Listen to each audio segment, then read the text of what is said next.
बहुत ही बढ़िया बिरहा सुने की मिला।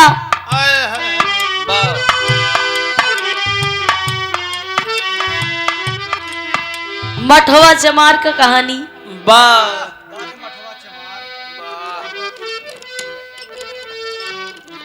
कहानी भी अच्छी, बातें भी अच्छी, एक एक धुन तरज भी अच्छी। वाह, चुम्मा की तरह पकड़ लेता है एकदम। लेकिन वाह बट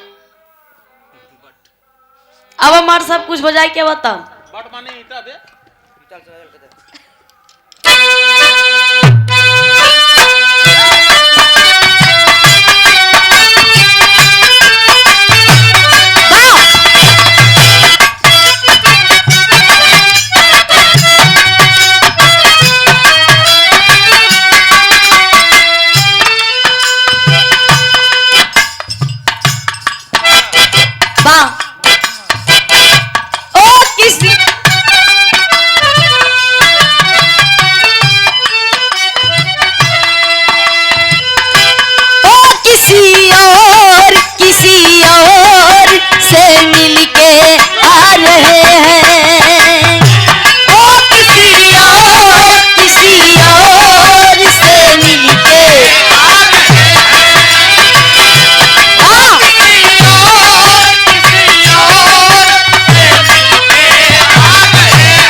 और ये आदरणीय सम्मानित आप बड़े भैया बिरहा जगत की बड़े ही सुंदर हारमोनियम मास्टर आप बड़े भैया धीरज पाल। नहीं हमका कोनो कष्ट नहीं हो। हम तो सोचत रहे कि धीरज भैया कोरस छोड़ के हारमोनियम बजावे। बड़ी खुशी के बात आ 101 रुपए दे के सम्मान करत हमका कोनो दिक्कत नहीं होत है।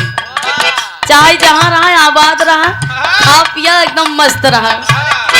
ई कला का क्षेत्र यहाँ ऊंचाई पे जाए और ई कला के क्षेत्र ऐसे ना कि केहू आवत केहू जात केहू आवत है। केहू केतना कोशिश करे कि हम बैठाई लेही केहू बैठाई न पाई। केहू केतना से पाले रहा कि केतना खियाए पियाए रहे। यहाँ बेटवा बाप को होते नहीं आई तो कलाकार है। ईर्षा नहीं होनी चाहिए। मेरे मन से पहले अंदर झांका। कलाकार चाहे हम होई या केहू भी होई कोई भी हो, चाहे गावे वाले होई चाहे बजावे वाले होई, कलाकार खुद अपने अंदर झांक के देखे। हम कैसे है? अगर हम कोनो गलत काम करब तो भाई वो कोई फल हम पाई वाह आई रहुला जो उन काम करी वो कोई फल ही पाई। आई अरविंदा बुरे काम का बुरा नतीजा। हाँ बुरे काम बुरे काम का बुरा नतीजा ना माने तो करके दे हाँ। जो करके देखा जाके उसका कर दे। मोहब्बत बरसा देना तू सावन आया है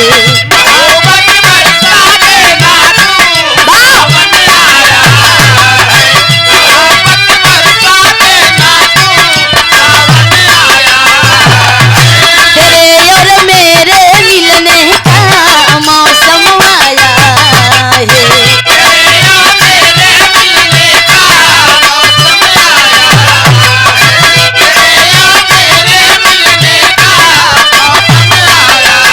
मिले हो तुम हमको कहाँ गए कहाँ गए गान भैया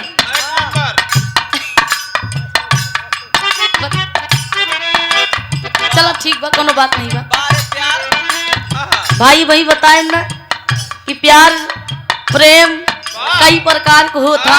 प्यार करेले बता जूता उठा के हाँ खा थी था लेकिन बहुत सोच समझ के बतान की ससुर पतोहू से वाह साढ़ू सढ़ुआनी से। वाह लेकिन हम का बताई ज्ञान भैया से हम इतना प्यार करी था इतना प्यार करी था जितना बिलरिया मुसवा से करा था मान लो तो नहीं लेकिन का बताई ज्ञान भैया आज कान कमरे खौराई गया है बात तो हार गायन भैया बतावला प्यार करेला हबे नहीं यहाँ काहे और आई गया अब वही सुनाई के मिला ना कि हम अबे जवान ही हम की उमरिया में छोट हैं उमरिया लेके चाटा ना तू लेकिन देखा कहे ना कि नाटा मनई कभू बुढ़ा थी नहीं वाह यार एक कई साइज के है देखा माइक हमका छोट बड़ा करे के नहीं पड़ा ऐसे हम गए ऐसे वो नहू गए मतलब एक कई बराबर है गायन भैया हम एक कई बराबर है। अरे वाह भैया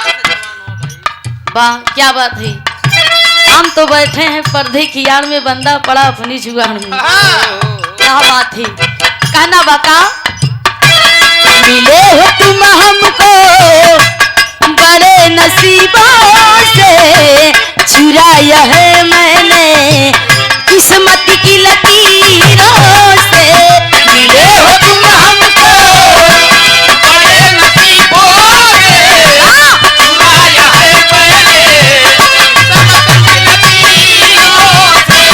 मिले हो तुम हमको बड़े नसीबों से चुराया है मैंने किस्मत की लकीरों से।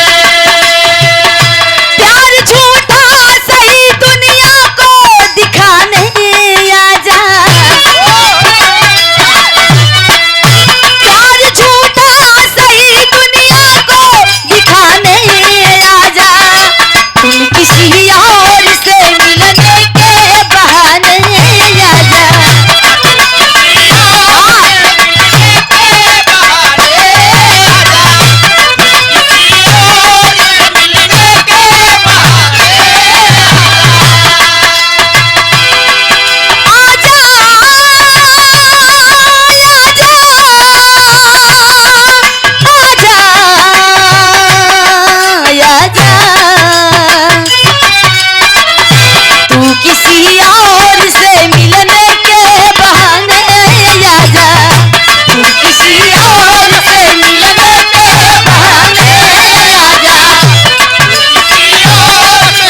नजर न ले ली मेरी जान, हाय मैं तेरे कुर्बान, कजरा मोहब्बत वाला अखियों में सजाना, नजर न ले ली मेरी जान, हाय मैं तेरे कुर्बान, कजरा मोहब्बत वाला अखियों में सजाना।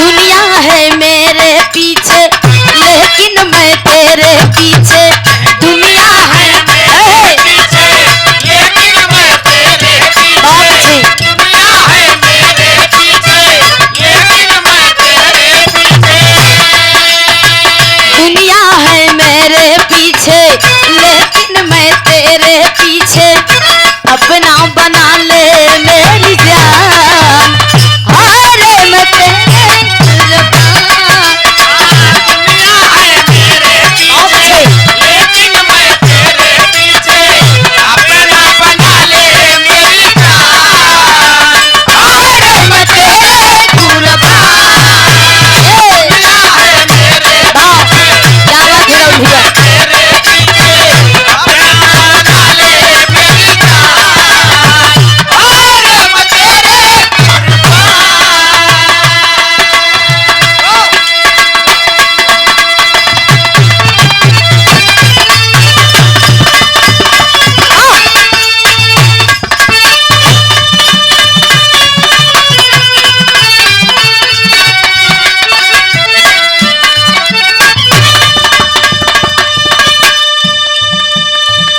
कौनो दुल्हन कहे, ओहो का कहे,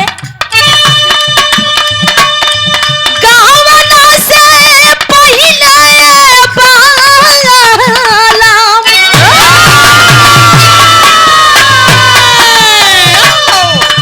गावना से पहिले बालाम, आके ससुरारी हमके दिहल मारी, हो हमके दिहला मारी, अरे कही दिहला दहिया के भारी, हमके दिहला मारी,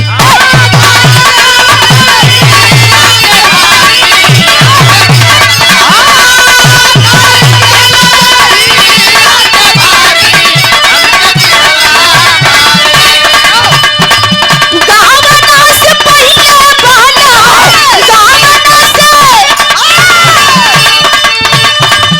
गावना से पहिले बहना, आके ससुरारी हमके दिहला मारी, हो हमके दिहला मारी, अरे कही दिहला दहिया के भारी, हमके दिहला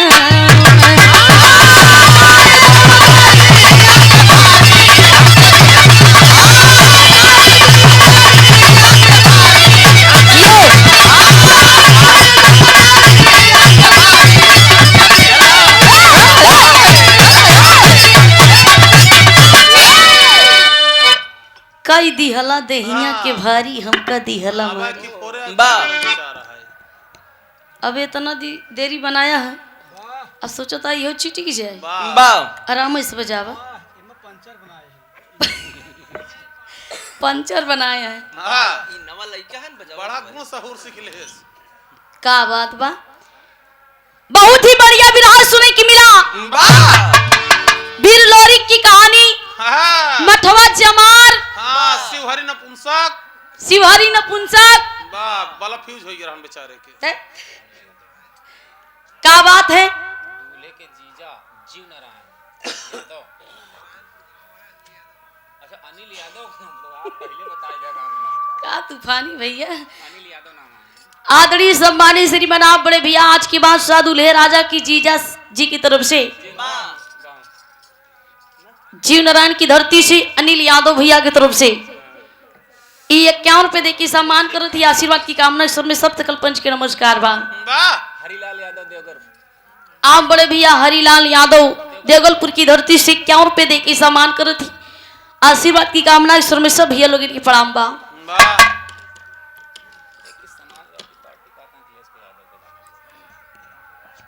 फरमाइश बा कि भैया की अखिलेश भैया के बारे में हुई जाए। अब हमारे से बजाय द भैया की हो जाए। कौन दिन शुरू कर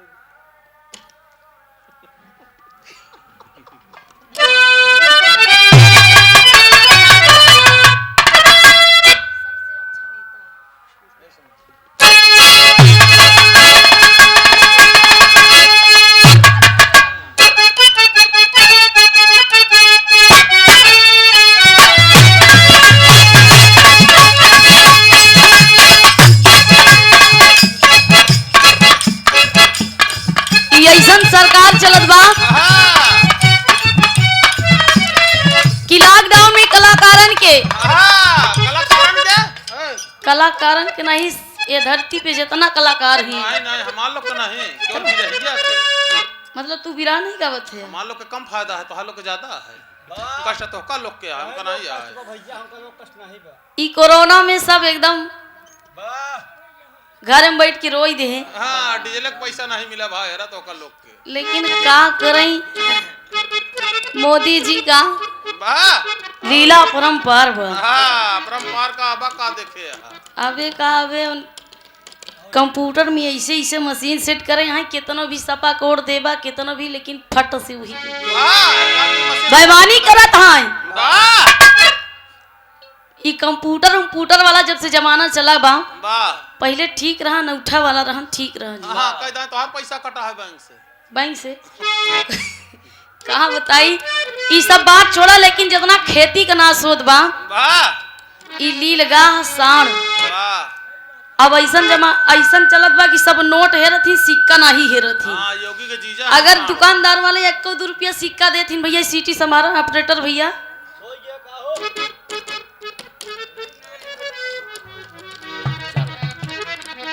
ईशान सिक्का बहुत ही फरात है। कितना बांस बल्ली लगावा, लेकिन सरवन एकदम तोड़ फोड़ के फहराई पड़त है। इतना गेहूं इतना कही दिए थे। अब भाई बताए ना, हिर गड़रिया पासी तीनों सत्यानाश। बढ़िया चीज देखा सारे पिछिया ले थी। बतावा अगर अकेले जा तो फिर उन्हान दम बनाए रहा थी। अब 3-4 जने लाठी लग दौड़ाए ला तो उन्हान की हिम्मत कुछ घट जाता नहीं। फेसबुक पे और यूट्यूब पे ऐसे ऐसे खेला देखेगा, बस सड़मन मनैया लड़ा थी। अब का बताई, एक दिन हम ऐसे फेसबुक चलावत रहे, ऐसे 2 मनई खड़ा हैं आपस में, इसे मोल ठोक के खात रहे ना, पीछे 2 साल रहे और दोनों सिंही में ऐसे अरझाए हैं। और उनका बकलोल्ला रे दिखात नहीं मगर हाँ हम हर जाई। अब बाढ़ एकदम बड़ा पुट्ठा रहन। जब नहन ऐसे करत हैं, जब एक बार होनी जाए तो 3-4 झुनगुनिया खाए। तो करियाई माटी फेंक दो पियर की वाली।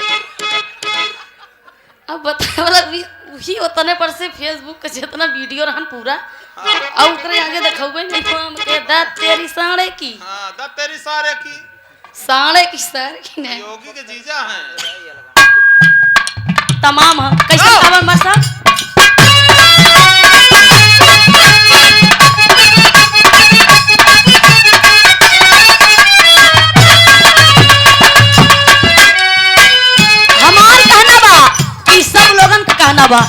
कहना का सबसे अच्छा नेता है मुलायम सिंह का बेटा है।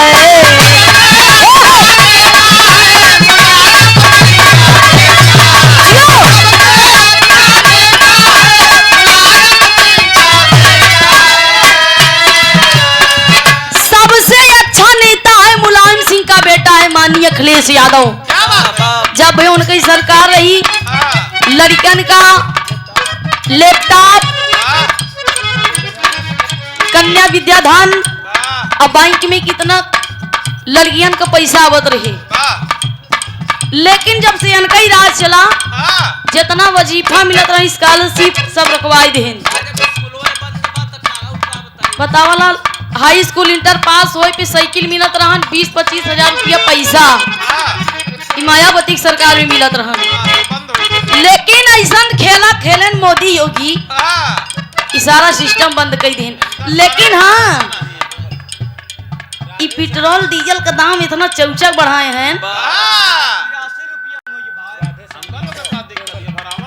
आम बड़े भैया राधे श्याम यादव देवगलपुर की धरती से 50 रुपए दे की सम्मान करो थी, आशीर्वाद की कामना बा। कहना बका सबसे अच्छा नेता है मुलायम सिंह का बेटा है।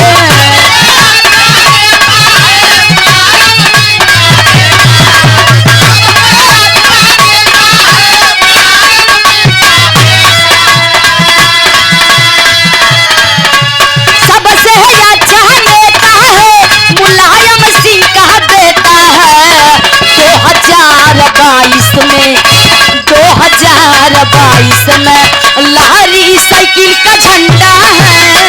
2022 में लहरी साइकिल का झंडा है।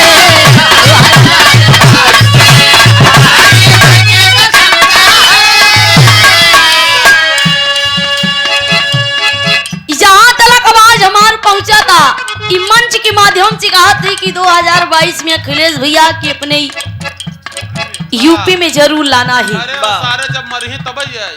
लेकिन का बताई बुढ़िया माई हरे कहा थी का कहा थी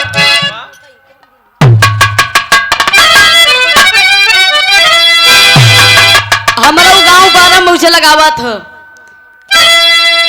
ग्राम सकरा मऊ 12 मौजे लगावा था।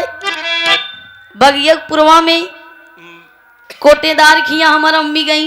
अम्मी हाँ अरे वाह गल्ला लिया भाई, कहीं चना मिलत बा, गेहूं चाउर मिलत बा, हमके ही तो मिलता ही बा। तब लेखी बुढ़िया रहीन उन कहीं अरे कावाना दिन होतई। अब देखा दिल का भड़ास बुढ़िया माहिन करत हई। अरे कावाना दिन होतई ए भैया कावाना दिन होतई ए अखिलेश भैया कवन दिन होतई। तू बनी जाता पीएम कवन दिन होतई। तू बनी जाता पीएम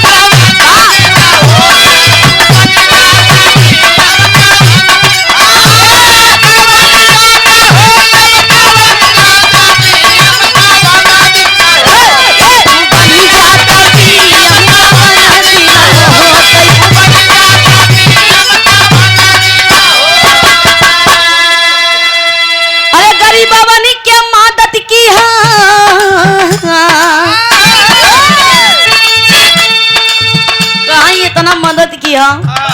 हे खुदा हे भगवान कौन दिन होते अखिलेश भैया बन जाते प्रधानमंत्री। अरे गरीब बाबा ने क्या मदद की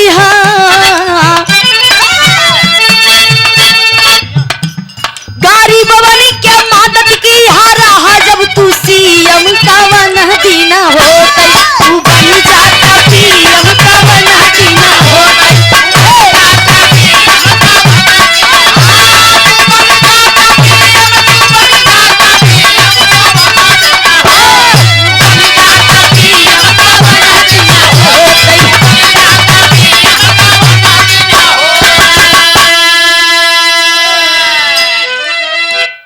अब कितना मनाई कि कवन दिन होते।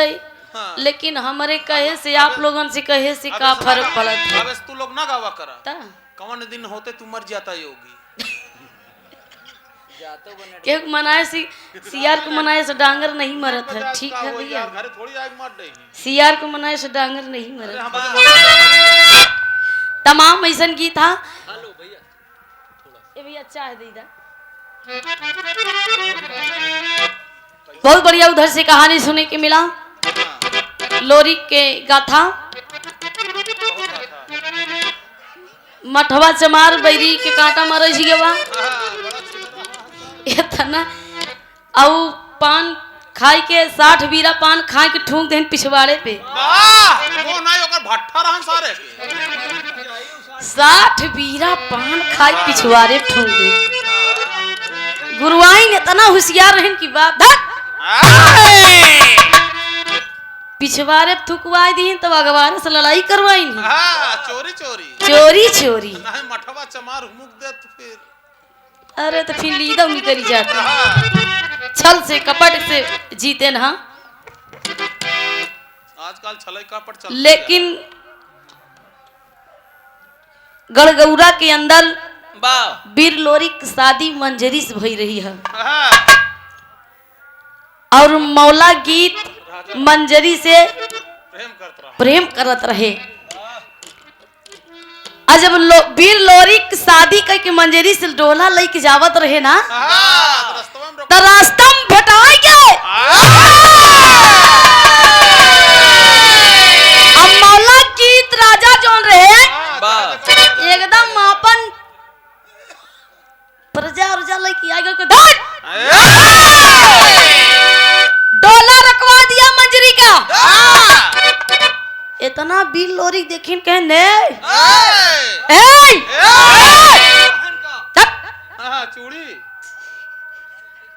क्यों डोला रखवा दिया? चाहे जेकर डोला जाता रहन रोक लेता चाहे जे कई डोला जात रहन रोक लेत रहन, बिना अपने खियां बिताए रात। बिना अपने खिया एक रात बिताए।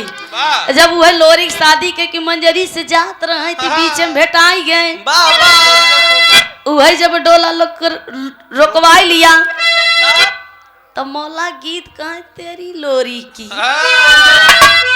लोरी को चैलेंज दिया, चुनौती दिया, मैं आपसे स्वीकार करता हूँ, मैं तुम्हें चुनौती देता हूँ, समर बीच में आ जा। मेरा मौला गीत मुका मुका तहर फाड़ जाई मुंह। कैसा हिम्मत था? मार कहो मरवाए न हो बे। ऐसे का है और का कबू मरवाए न होगा। हाँ, जौन मार में आ रहा हाँ मार शॉर्टकट में समझ ला तैयार।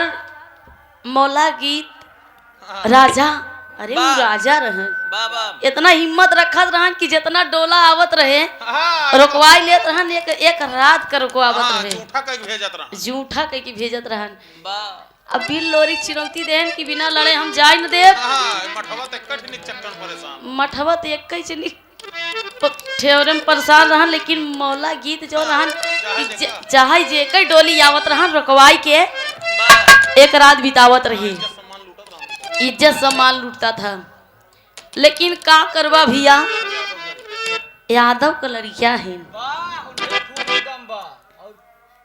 चुप रहे बे। ए, यादव तू तो हवा हो हाँ, यही रट है। यही रहे। यादव लिखा ना कबो मार्कशीट में। लेकिन एक बात बा, आए! मौला गीत का है बिना लड़ाई जाए न दे। हाँ, गीतिया लगा दे मार सकता हूँ।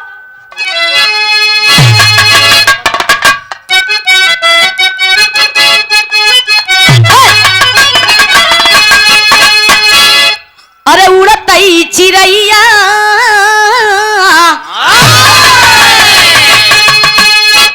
अरे उड़तई चिड़ैया चिड़ैया हो चिड़ैया उड़तई चिड़ैया काहे मार बेई मनऊ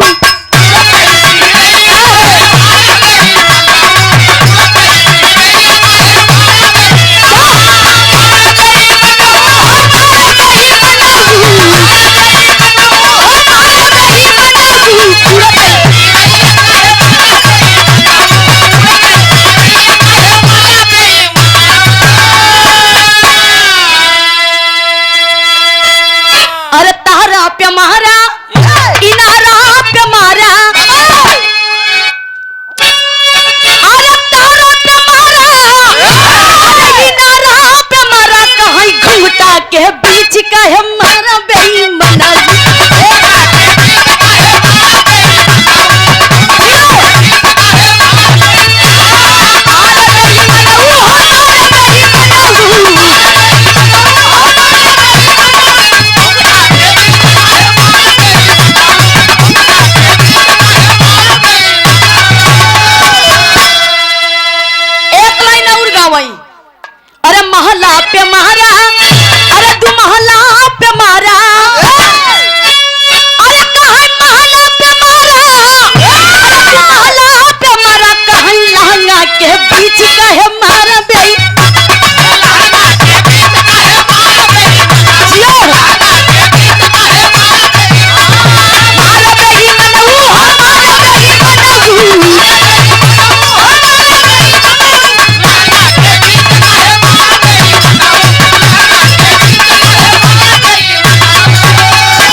कि तू का सोचत हो? हाँ, लेडीज के साथे रहन बहुत करेजा लागत बा ऐसे नहीं आई मतलब तू ही हम का कि लेडी से साथ ही जात हो? अरे भाई तो का कष्ट काहे होता? कष्ट यह वैसे बैठा रहे ना शर्मात रहे लेडीज समझे हाँ करेजा लेकिन मौला गीत कहा था बिरलोरी से का कहा?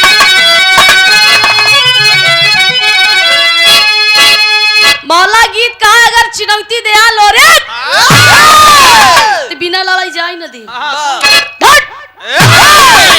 कहा है का कहा है?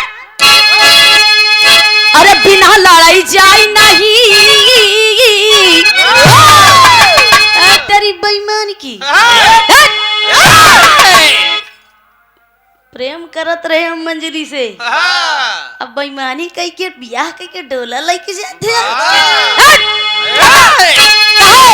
अरे बिना लड़ाई जाए नहीं अरे बिना लड़ाई जाए नहीं देबै बेही मनाऊ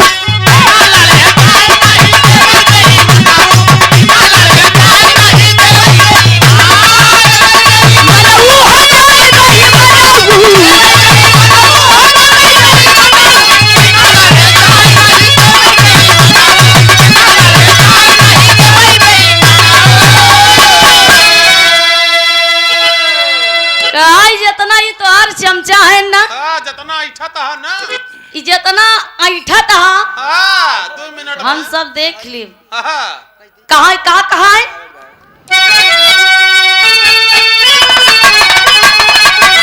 अरे तोहर की देख ले भाई तोहर चमचाऊ को देख ले भाई अरे कहा तोहर को देख ले भाई अरे तोहर चमचाऊ को देख ले तोहर खबर या चल ले भाई बेई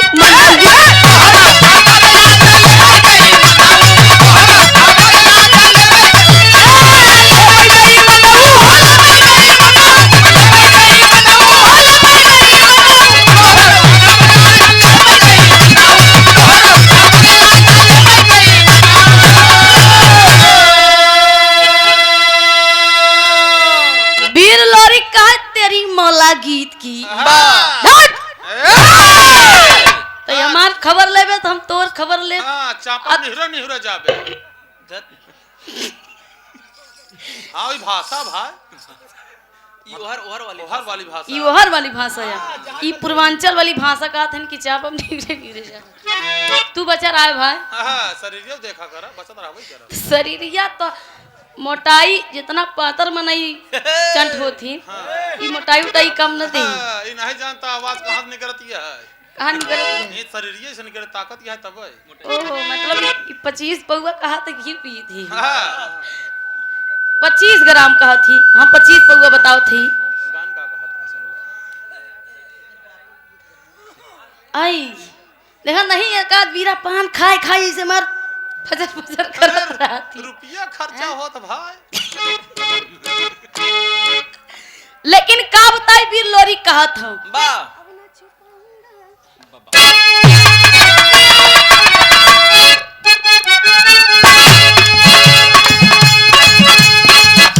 अब ना छुपाऊंगा गीत का तर्जबा गाना का बा अब ना छुपाऊंगा सबको बताऊंगा तू है सनम मेरा यार की ये दिल नहीं मेरा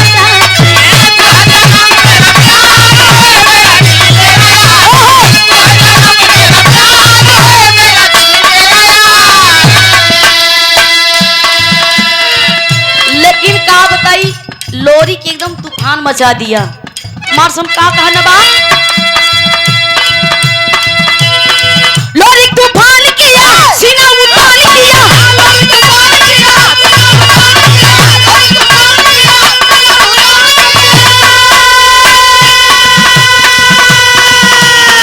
लोरी तूफान किया सीना उतान किया एकदम सीना उतार के तेरी मौला गीत की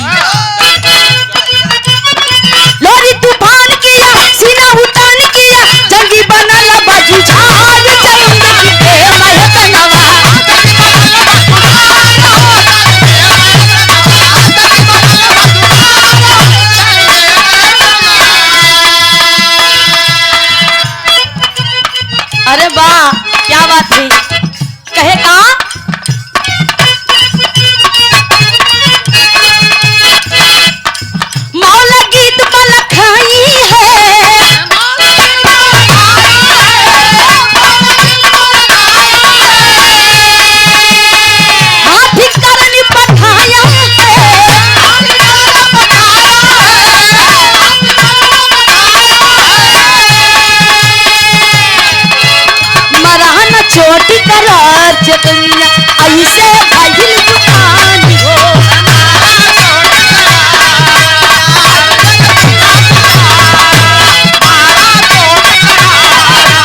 जितना तोहरे अंदर जोश चढ़ा बा, एक कई सोटा में तोहार हम उतार ले पानी, लेकिन ए बाबू उस समय ललकारता है। कहना बा हमार सबका बजाय क्या बा?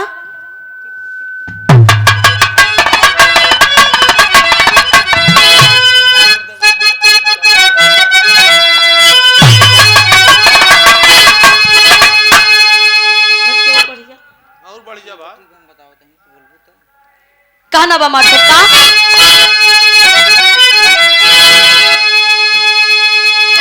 कोनो हीरो हीरोइन सी कहे, का कहे? कहू ने कले जावा में, क्या बात है? कहू ने कले जावा में कहिलू पढ़ाई हो चले लू बिना ओढ़नी के।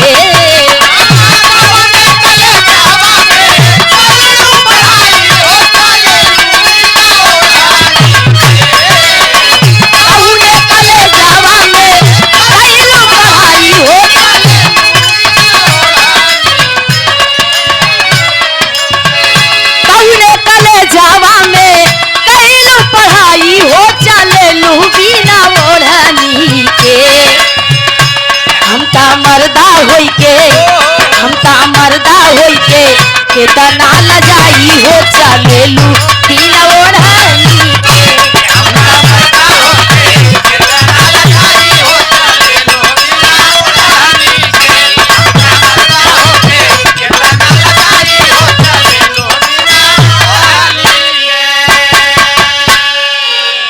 लेकिन कहना बा, कहना का बा?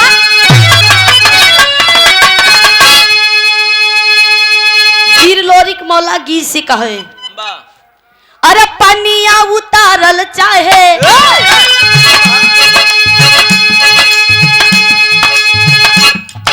तो आज जितना तोहरे अंदर पानी चढ़ा बा, जोश चढ़ा बा, हम एक कई मिनट में उतार ले।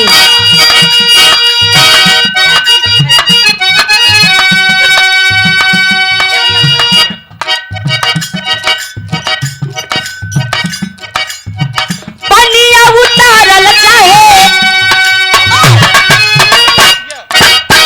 पनिया उतारल चाहे, आहिर कजतिया हो पतिया के होना।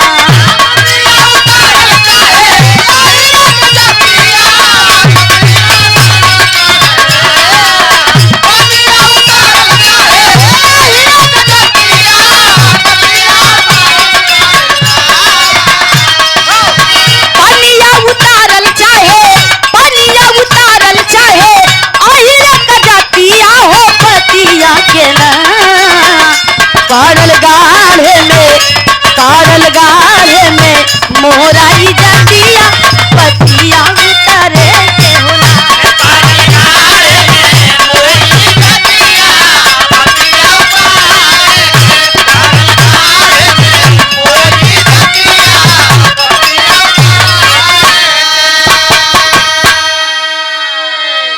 पनिया उतारल चाहे अहिरे कजतिया, लेकिन भारत बराबर जाता है। लेकिन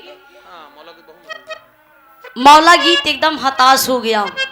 अरे वीर लोरिक एकदम हताश हो गया, वीर लोरिक हताश हो गया, लेकिन मौला गीत एकदम दम बनाए बा। लेकिन ए बाबू आखिरिया में डोला एकदम मंजरी अंदर डोला के अंदर लखत बा। माई दुर्गा से प्रार्थना करत कि हे माई, हे माई दुर्गा, आज मेरे पति का लाज आपके हाथों में है। हाथी उथी मायावी हाथी उठी रहे, करीना हाथी, लेकिन का बताई पीर लोरी के एकदम हताश। सोचन कि अब हमारे हाथ से दुल्हन हमार मंजरी गई, लेकिन मंजरी देखा माई दुर्गा से प्रार्थना करत कि ये माई आज हमारे पति का लाज बचाई ला। तब माई दुर्गा मंजरी का पुकार सुनत ही। तब उसके बाद उदल के दहिने भुजा पे सवार होती। वाह तब मौला गीत वीर लोरी कूदल नहीं रहे। बीर लोरी की दहिने भुजा पे सवार होती।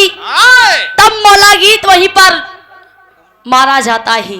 वाह तब मंजरी के लई के डोला अपने घरे आवत ही बाबू साहिब।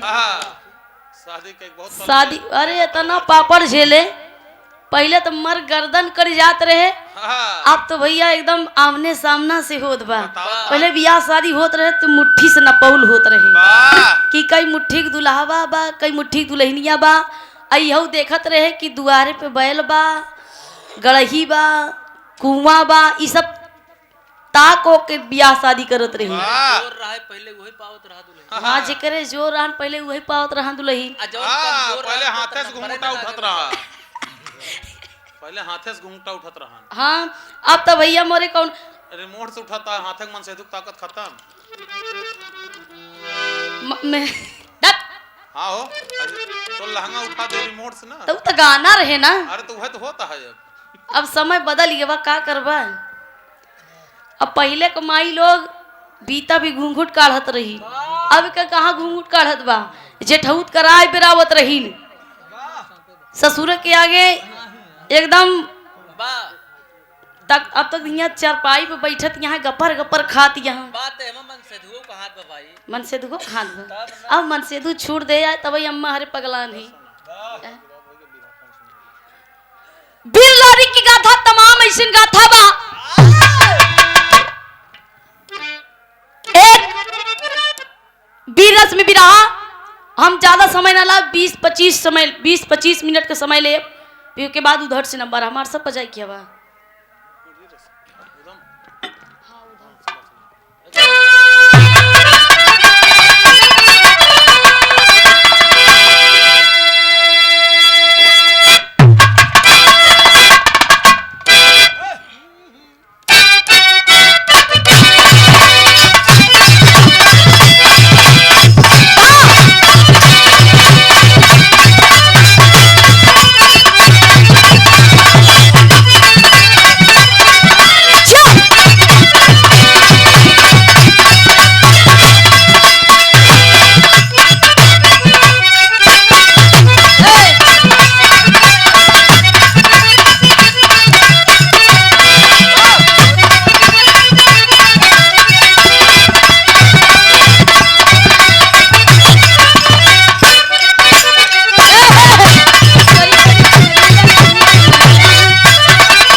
के लिए है।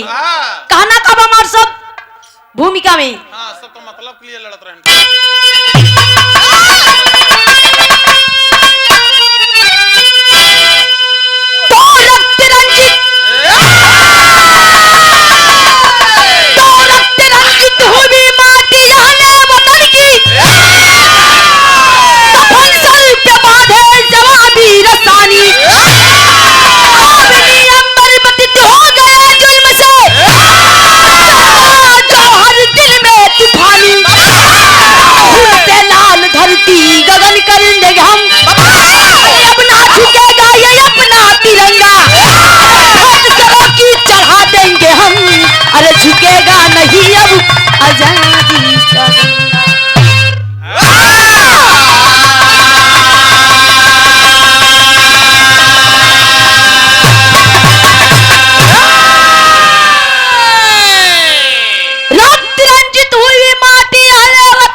त जागा जौहर दिल में तूफानी कसौटी पी है कसौटी में भी रस होता है। कहना का बा मार सब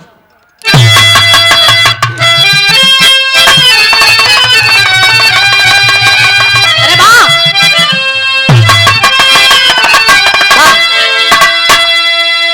कहाँ पे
की शुरुआत ही पंचो कहना बा जोहरी की भाव में कहना बा का अच्छा वही भाव में कहना भाई हमार सब का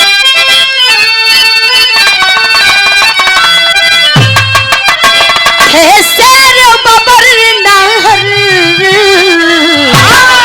हे शेर बबर नाहर आजादी के दीवाने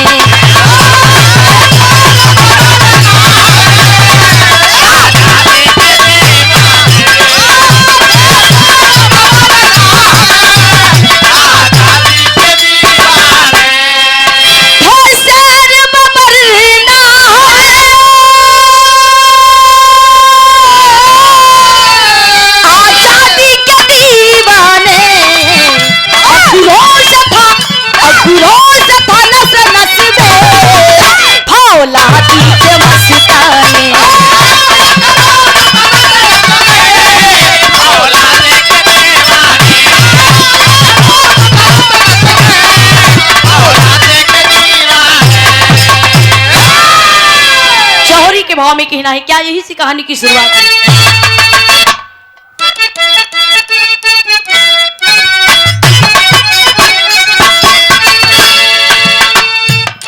भारत की देख की हालत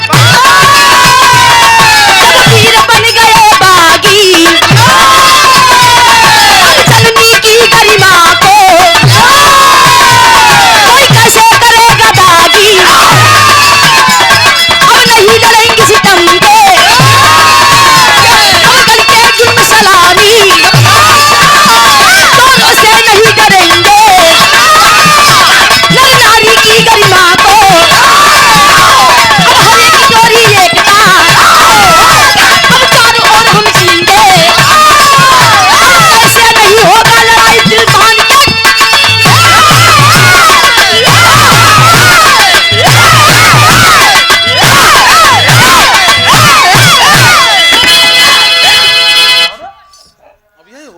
मतलब क्या होता मिर्गी नहीं आई। अच्छा हाँ मतलब इधर मिर्गी नहीं आई हाँ ये भगावत है मिर्गी नहीं भाई मिर्गी न पकड़ावा नहीं तो जेकरे मिर्गी पकड़ लेता है तो आग पानी के देखा नहीं बा मर जाते हैं चाहे जहाँ पड़ जाते हैं क्यों पूछे वाला नहीं बा भगवान करे कि संसार में हो भगवान करे कि संसार में हो ना मिर्गी सबसे खतरनाक चीज मिर्गी है नहीं दोनों को आ जाए बस अब जान ला चप्पल सुंघावत ही तो जाग मिर्गी पटाता वो चमड़ा वाला वो चमड़ा वाला वो मिलता नहीं है अब कई मैल का चप्पल चल गया है रूपानी तो कमन एकदम ठोस चप्पल घिसे ना वाला भारत की देखी हालत जब वीर बन गए बागी ये उस समय की गाथा है क्या भैया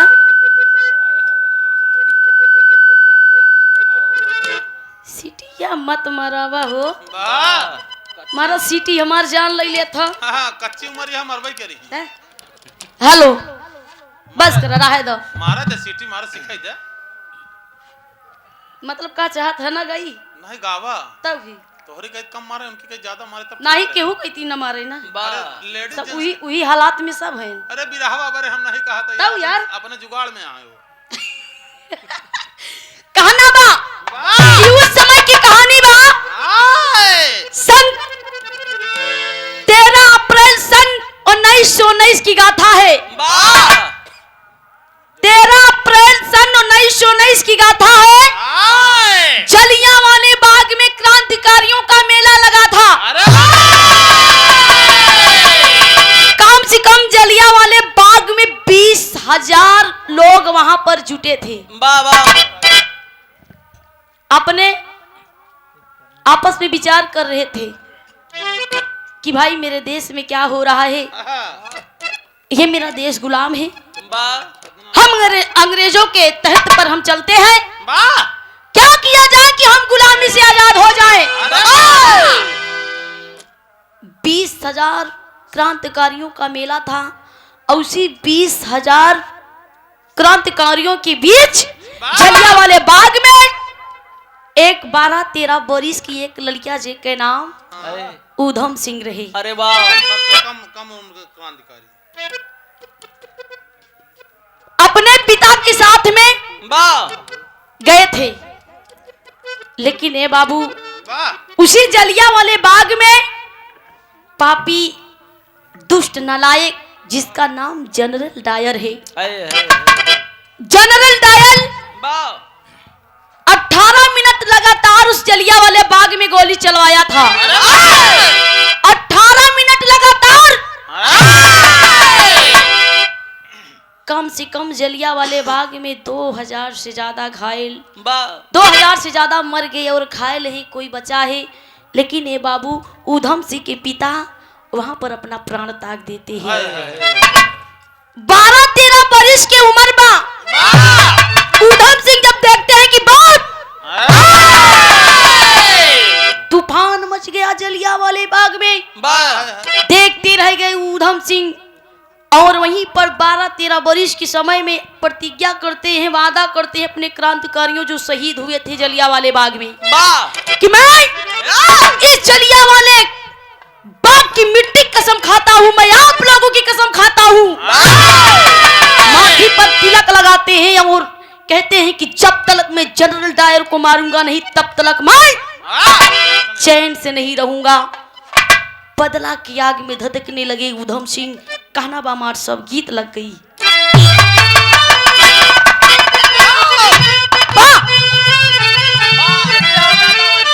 अरे बा पिया परदेसिया न भावे नवा,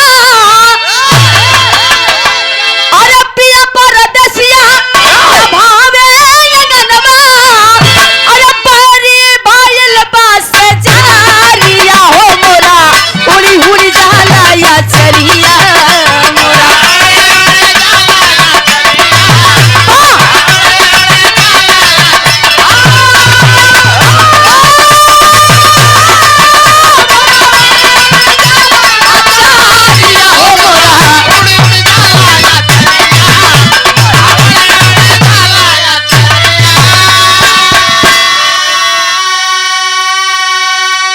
लेकिन गौर करें बदले के आदमी ऊधम सिंह धधक रहे हैं, कहना का बा इसी भाव में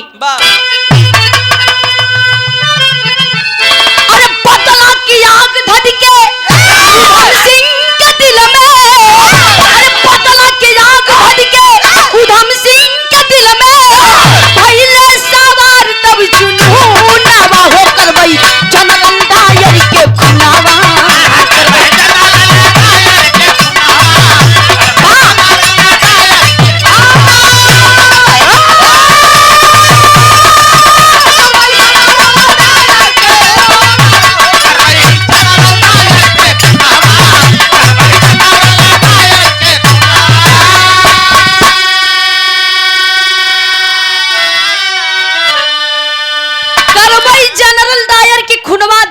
धीरे समय बीतता है मार सब कहना अंतरा के भाव में।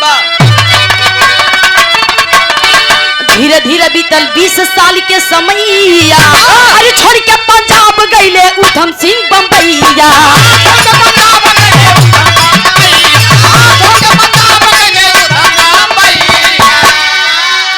अरे घूमते घूमते आए सागर के किनारवा, घूमते घूमते आए सागर के किनारवा। अरे घाटल बाये को घटानवा करबई जनरल भायर के खुनवा।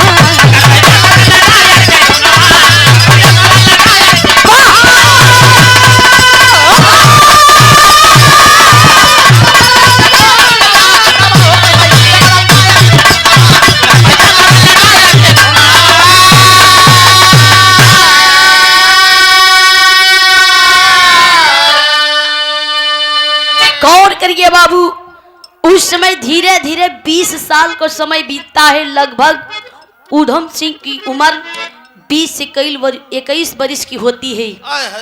छोड़ की पंजाब उधम सिंह बंबई जाते हैं। एक दिन की बात है, उधम सिंह सागर के किनारे घूमते घूमते गए। सागर के किनारे घूमते घूमते गए।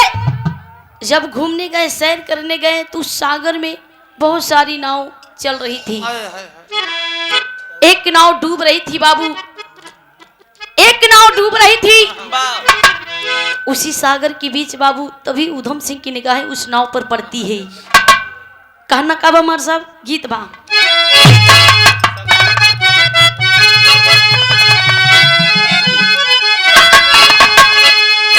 तनिके लैला हो, तनिके लैला हो, अरे तनिके लैला राजा ये बलमुआ हो। तनिके लैला हो बलमुआ हम के कोरा, तनिके लैला हो बलमुआ हम के कोरा, तनिके लैला हो बलमुआ हम के कोरा।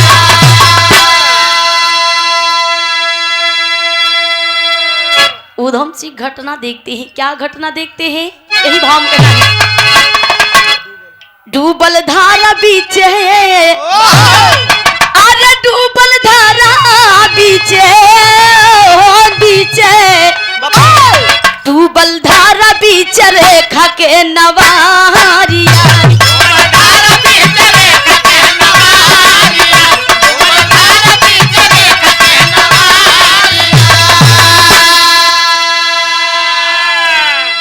देखे बाबू कि सागर में, समुद्र में नाव डूब रही है। और उसी नाव पे सैर कर रही थी जिसका नाम रेखा है। वो धनपत राज सेठ की बेटी थी, बहुत बड़े घरानी सेठ की बेटी थी। घराने का सेठ की बेटी थी। लेकिन जब देखे वो नाव डूब रही है, आदरणीय सम्मानित श्रीमान आज के भैया दूल्हे राजा धर्मेंद्र यादव लेखपाल, क्या बात है। 201 रुपए दे की सम्मान करते आप बड़े भैया का पाँव छुकी प्रणाम बा आशीर्वाद की कामना। आज वही से टेंशन बन जाई कि कब होई शादी, कब छुट्टी पाई। नहीं जाना था शादी की इज्जत के लिए फट गई मुद्दत के लिए। कई साल उम्र बात तो है? 42 साल होगी भाई। अरे बाप रे, तब तो ये सब तो के ज्ञान है। 42 साल 3 माटी चला है। 3 माटी चला है। चौथे नंबर बा। चला भगवान, इनके 3 बिटिया हैं। मालिक भगवान की दुआ से 3 बिटिया हम तो मनाते हैं कि लड़का दे दे। अरे जाए तो 12-13 लड़की हुई, कोनो दिक्कत नहीं कमा था भाई। अरे बाड़ा है ससुरा है। और बाप के एक लौता बेटवा है। इनके बबुआ अकेले रहे, इनके बाबू अकेले रहे। पीढ़ी चली आवती, मतलब दर पीढ़ी चली आवती है। अकेले अकेले और का ठीक है। वो ठीक बा। चलो ठीक बा। गौर करिए, जब नाव डूब रही थी उधम सिंह देखे, अरे ये तो नाव डूब रही है, इसमें बहुत सारे लोग बैठे हैं। जैसे छलांग मार के कूदना चाहे बाबा उसे याद आ गई जलिया वाले बाग की घटना कि मैंने वादा किया है जब तक मैं जनरल डायर को मारूंगा नहीं तब तक मैं ऐसा कोई काम नहीं करूंगा कि मेरी मौत हो जाए। लेकिन उधम सिंह सोचते हैं अगर ये भी एक मेरे नौजवान है, अगर इस नाव पे डूब के मर जाएंगे तो मुझे पाप लगेगा, पाप लगेगा। जान की परवाह नहीं की है, एक तरफ देश की रक्षा के लिए और एक तरफ नाव डूब रही है। जान की परवाह नहीं किया उधम सिंह, छलांग मार के कूद गए और सभी को बचाते हैं। और उसी नाव में बाबू रेखा नाम की लड़की है। देखता ही मान उधम सिंह के एकदम टूट पड़ी। धनपत राज सेठ की बिटिया कहने लगी मैं आपसे शादी करना चाहती हूँ, मैं आपसे प्रेम करती हूँ। बारे रखवा बा क्या बात है, कहे एक बात कहे मार सब गीत बा।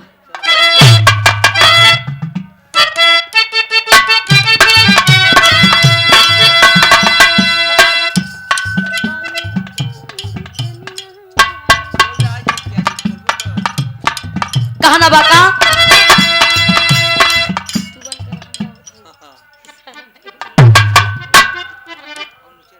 कहना बना ही यही पर रही आवा बजाई नया नोहर अभी कनिया बड़ू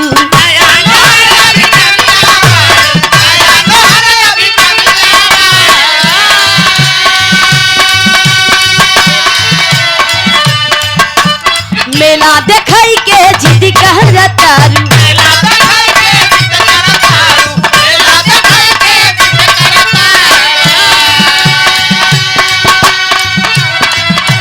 नया नोहर अभी कनिया बड़ू मेला देखाई के जिद करतारू। एक बात कहे हमरा के डलले बारू काहे तू झमेला में गोरिया हेरा जइबू मई हर के मेला में गोरिया हेरा जइबू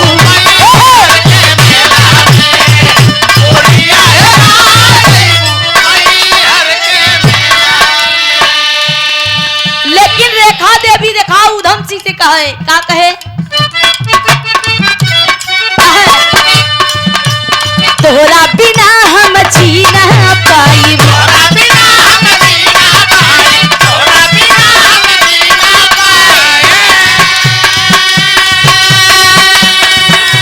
जिंदगी तोहरे साथे बिताई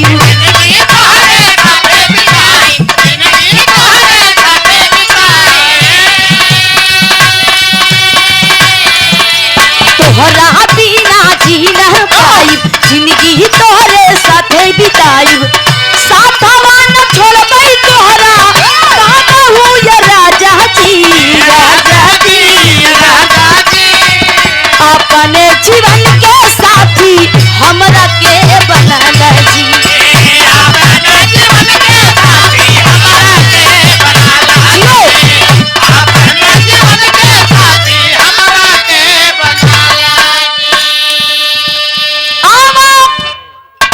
उधम सिंह अवाक हो जाती है। अरे ये लड़की तो कह रही है कि मैं आपसे प्रेम करती हूँ, मैं आपसे शादी रचाना चाहती हूँ।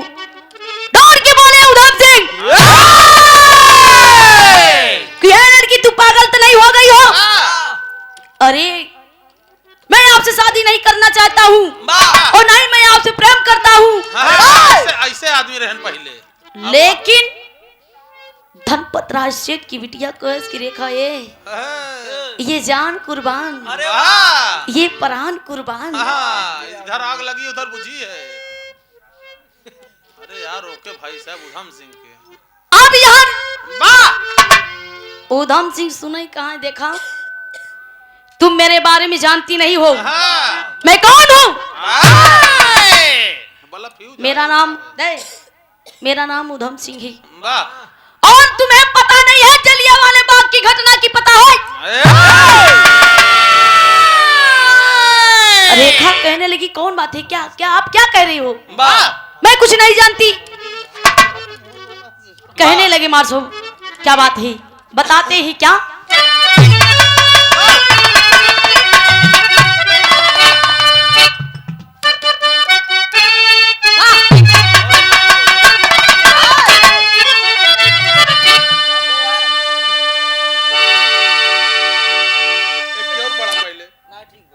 किसी के काम जो आए, किसी के काम जो आए उसे इंसान कहते हैं। किसी के काम जो आए उसे इंसान कहते हैं। किसी के काम जो आए उसे इंसान कहते हैं। इरादे लाख बनते हैं, इरादे लाख बनते हैं, इरादे लाख बनते हैं, इरादे लाख बनते हैं मगर सब टूट जाते हैं। इरादे लाख बनते हैं मगर सब टूट जाते हैं। इरादे लाख बनते हैं मगर सब टूट जाते हैं। इरादे लाख बनते हैं मगर सब टूट जाते हैं। जब नए यार मिलते हैं तो पुराने छूट जाते हैं। क्या बात है? लेकिन कहना है उधम सिंह रेखा से बताते हैं क्या।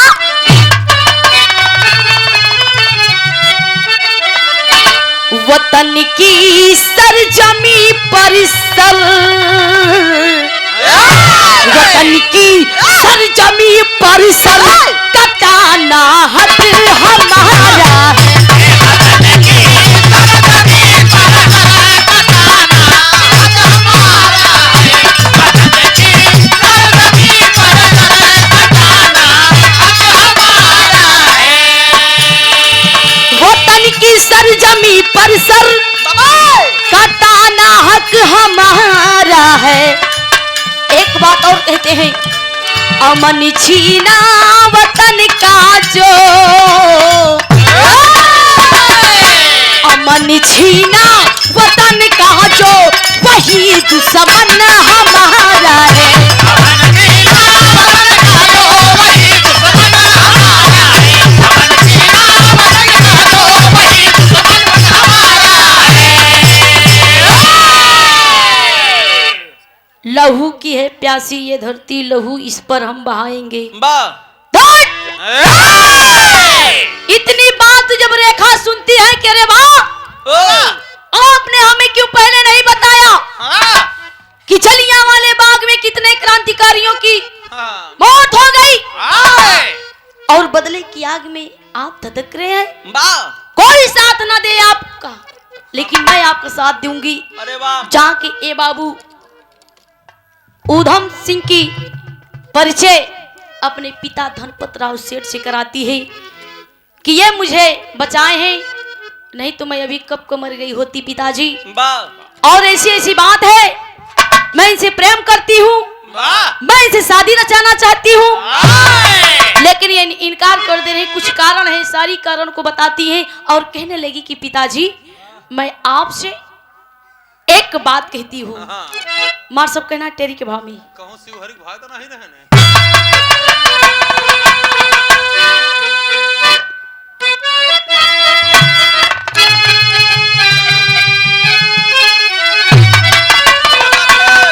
कुर्बानी मांगे भारती देशवा, आय कुर्बानी कुर्बानी मांगे भारती देशवा, कर्जा पीर बघेला शेर हिंद सैलानी हो।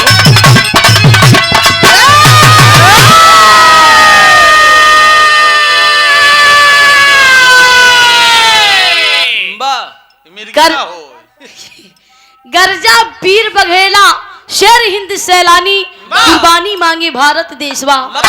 अपने पिता धनपतराव सेठ से कहती हैं कि पिताजी लंदन जाने के लिए आप मुझे 2 टिकट करवा दीजिए। पापड़ के भाव में कहना मार सब कैसन।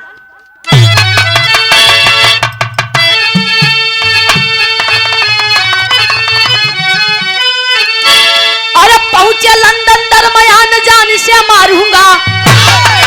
अरे पहुंचे जाके लंदन दरमियान जान से मारूंगा। अरे जहां मिलेगा जनरल डर से जान से मारूंगा।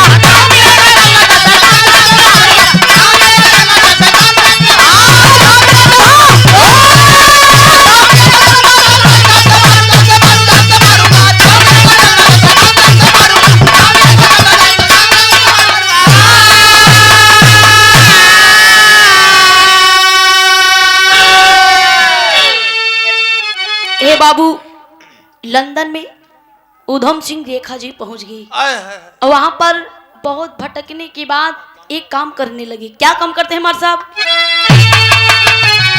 अरे बन के फोटोग्राफर बाबू उधम खींचता सिबिरिया हो। अरे एक दिन रेखा उनके बतावली आके खबरिया हो। अरे उधम सिंह का हुआ काम आसान जान से मारूंगा।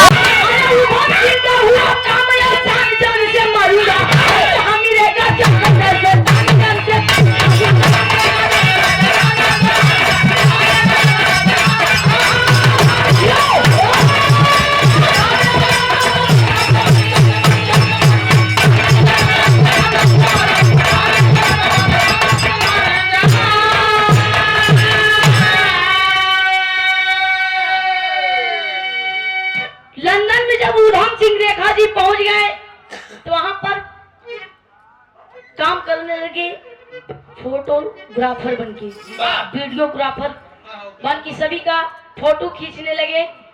होती करती कई दिन बीत गया। रेखा पेपर बांटती थी। एक दिन पेपर में ताजा खबर आया। पेपर वाला कहने लगा आज की तारीख खबर, आज की तारीख खबर, आज की तारीख खबर। लड़की लड़के को लेकर रेखा जब पाई पेपर पहुंची, देखी पेपर खोल के कि जनरल डायर कास्टन हॉल में मंत्री के रूप में आ रहा है।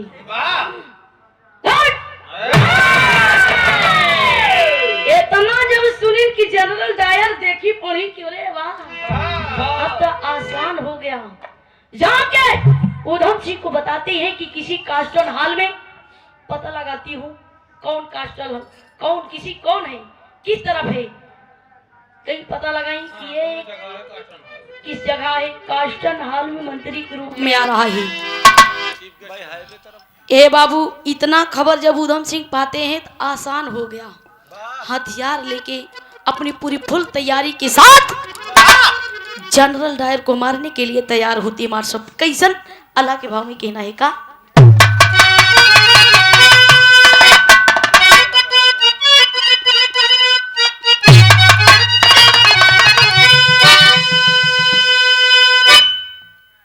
धरती माता भारत माता की जय बोल के माथे पर माटी लगा के चलता है बहादुर वीर। अरे वाह कहना है का।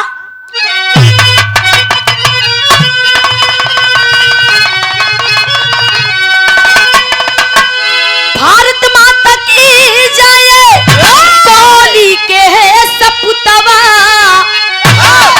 भारत माता की जय बोली के सपुतवा बाबू। भारत माता की जय बोली के सपुतवा।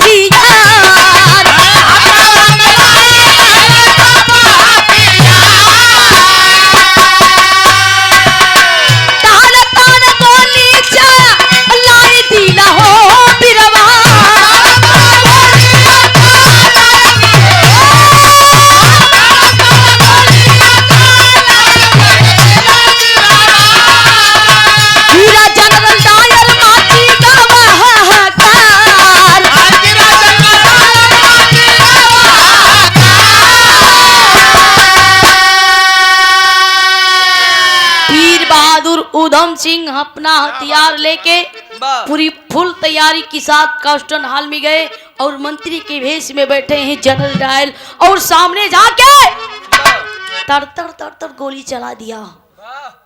सीने में इतनी गोली ठोक दिया कि सांस ले तो फुर्सत ना पाए। जनरल डायर धरती पर गिर पड़ता है और वहां पर बड़े बड़े आईपीएस पीसीएस कितने सभी लोग थे, बड़े साहेब बड़े बाबू इंस्पेक्टर लोग पुलिस लोग, और उनको चारों तरफ से घेर लिए उधम सिंह को और गिरफ्तार होते मार सब कहना बा बदल किया बा।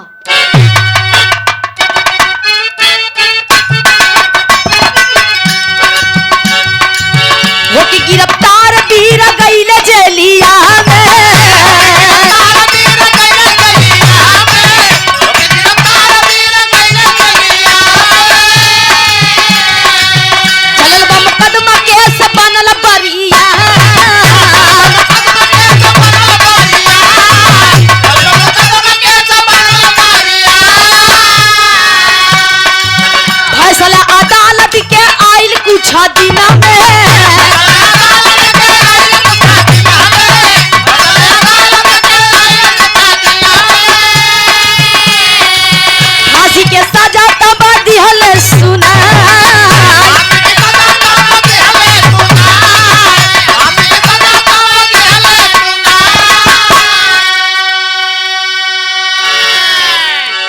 उधम सिंह गिरफ्तार हो के जेल में जाते हैं और उनके जेल में डाला गया। अदालत का फैसला कुछ दिन के बाद आता है कि उधम सिंह को फांसी पे चढ़ा दिया जाए। उधम सिंह को फांसी पे चढ़ा दिया जाए।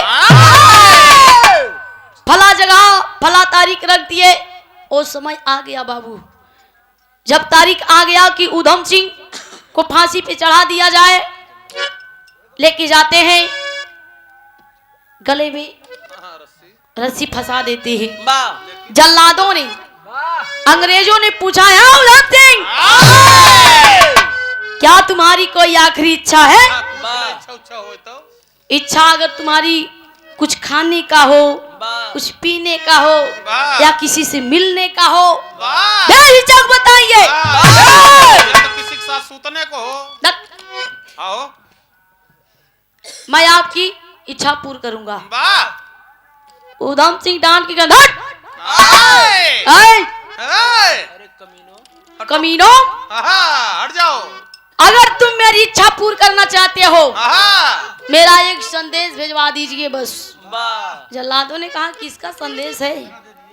बोले कि बस रेखा नाम की लड़की है, रेखा जी से बुलवा दीजिए, मिलवा दीजिए, उनको बुलवा दीजिए। संदेश पाती है रेखा।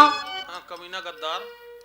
हे बाबू जब जाती है आंख में आंसू लिए है, कहने लगी कि वाह बीच राहों में छोड़ के आज जा रहे हो, अपने देश के लिए मुझे गर्व है। फांसी पे चले जाओ, अपने देश के लिए मर जाओ, मिट जाओ, कोई गलत काम नहीं किया है। अगर मैं आपके दर पे होती तो ऐसा काम मैं भी करती। आपको सलाम है, भारत माँ को सलाम है कि आज अपने देश की खातिर अपने आप को फांसी के फंदे पर चढ़ा दिए।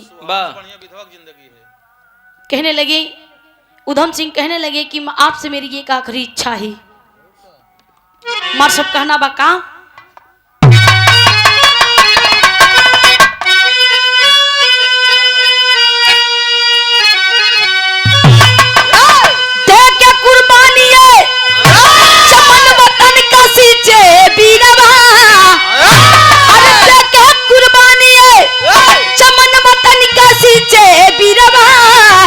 अपने हाथों फांसी वाली डोरी खींचे बीरवा।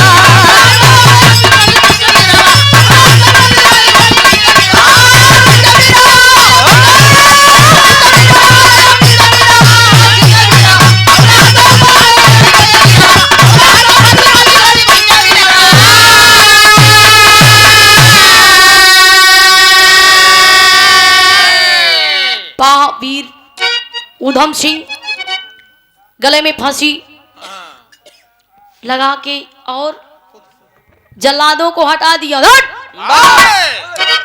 हटो जल्लाद। मैंने कोई गलत काम नहीं किया है। हाँ, हट! तेरी अंग्रेजे की हाँ, तेरी जल्लाद की। मैं खुद अपने आप से हाँ, फांसी की डोरी वाह। खींच के मरूंगा। हट! तुम्हारी कोई सहायता नहीं चाहिए। अरे वाह! उधम सिंह गले में फांसी का फंदा डाल के एक हाथ से डोरी का फंदा खींच लिए और फांसी के फंदे पे लटक गए। एक प्रमाण मिलता है कि अपने देश में बहुत बड़े बड़े जवान हाँ, क्रांतिकारी। क्रांतिकारी शहीद हो गए, वाह। लेकिन सबसे कम उम्र में अपने देश के लिए जल्दी से कामयाबी करके और अपने आप हाँ, फांसी के फंदे पर लटक गए, अये। जिसका नाम उधम सिंह है। वाह। कहना है धन्य धन्य वीर हो, धन्य तोरी वीरताई, अरे लंदन में जाके लिया बदला चुकाई।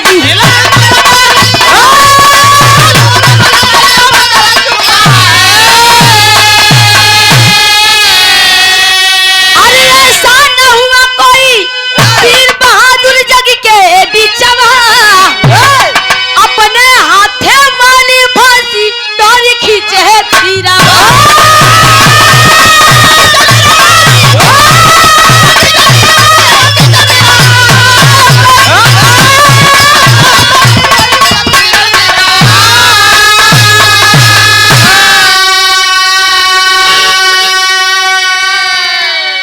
लास्ट समय में रेखा जी से कहने लगी कि ये रेखा, वाह। अगर मैं मर जाऊंगा तो इन अंग्रेजों को, इन जल्लादों के हाथों मेरी लाश को मत लेने देना।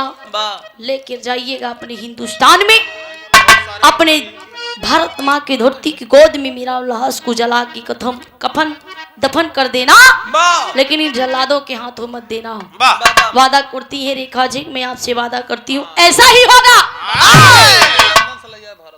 लंदन से उधम सिंह की लाश को लेकर आती है रेखा जी अपने हिंदुस्तान में, अपने भारत में, तब उनका अंतिम संस्कार करती है।